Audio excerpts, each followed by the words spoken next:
sono responsabile dell'Osservatorio Socio-Economico della Pesca di Veneto Agricoltura. Da anni ci occupiamo di raccogliere ed elaborare dati e informazioni e di supportare, siamo il braccio operativo, diciamo così, come agenzia della Regione del Veneto, e supportiamo, diciamo, la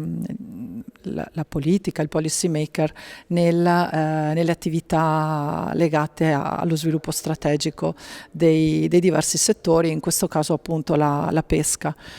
Stiamo in questo periodo supportando la Regione del Veneto in un'attività che stiamo facendo nell'ambito appunto della vecchia programmazione FEAMP.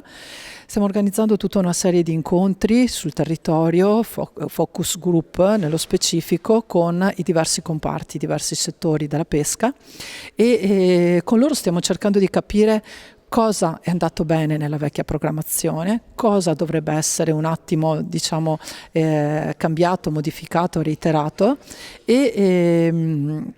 per cercare di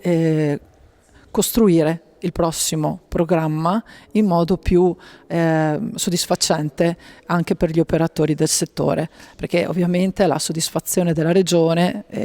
siamo bravi, spendiamo tanti fondi, spendiamo tutti i fondi, però dobbiamo cercare di avvicinare quanto più possibile l'utilizzo di questi fondi a quelle che sono le necessità del territorio e le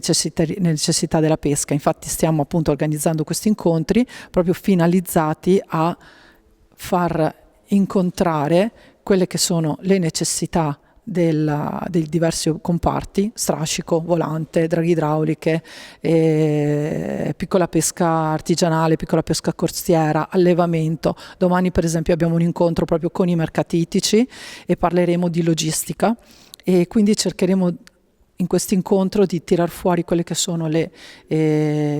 necessità del settore, per capire e cercare di far utilizzare meglio i fondi e quindi di indirizzare i bandi verso proprio quelle che sono le necessità del territorio. Questo è il lavoro che stiamo facendo in questo momento come Veneto Agricoltura, però questa è la settimana della sostenibilità e anche la settimana della biodiversità. Sabato si festeggia la biodiversità. E Veneto Agricoltura da sempre, anche nel comparto della pesca, lavora per la sostenibilità e la biodiversità del comparto.